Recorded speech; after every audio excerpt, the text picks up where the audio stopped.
غریب عورت حضرت بابا فرید الدین گنج شکر کے پاس آئی اور اپنی مفلسی کی شکایت کی۔ اس کی بیٹیاں شادی کی عمر کو پہنچ گئی تھی، لیکن اس کے پاس کوئی مال و اسباب نہیں تھا۔ حضرت بابا فرید الدین گنج شکر رحمۃ اللہ علیہ نے اس کی بات سنی اور اس کے لیے دعا فرمائی، لیکن وہ عورت بابا جی سے کچھ لینے کے لیے اپنی ضد پر قائم رہی۔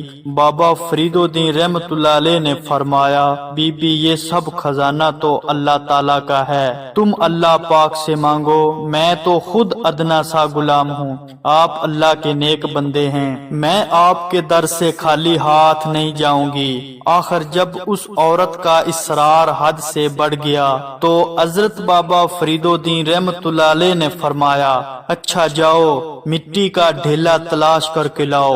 وہ عورت مٹی کا ڈھیلا تلاش کر کے لائی۔ حضرت بابا فرید الدین رحمۃ اللہ علیہ نے 3 بار سورۃ اخلاص پڑھ کر اس مٹی پہ دم کیا، اللہ کی قدرت سے مٹی سونا بن گئی۔ آپ رحمۃ اللہ علیہ نے وہ سونا اس عورت کے حوالے کرتے ہوئے فرمایا، لو بی بی اس سے اپنے بچوں کی شادی کا بندوبست کر لو۔ وہ عورت شکریہ ادا کرتے ہوئے چلی گئی، لیکن سونا بنانے کا نقشہ اس کے دماغ میں بیٹھ گیا۔ گھر جا کر اس نے مٹی کے کئی ڈھیلے اکٹھے کیے، غسل کر کے پاک صاف لباس پہنا اور اپنے عمل میں شدت پیدا کرنے کے لیے اس نے 3 کے بجائے 300 بار سورۃ اخلاص پڑھی اور مٹی پر دم کیا۔ اس عورت کا خیال تھا آن کی آن میں مٹی سونے میں تبدیل ہو جائے گی، لیکن ایسا کچھ بھی نہیں ہوا۔ اس عورت پر جنون کی ایسی کیفیت طاری ہو گئی کہ وہ بار بار سورۃ اخلاص پڑھتی اور مٹی پر دم کرتی، لیکن مٹی مٹی ہی رہتی۔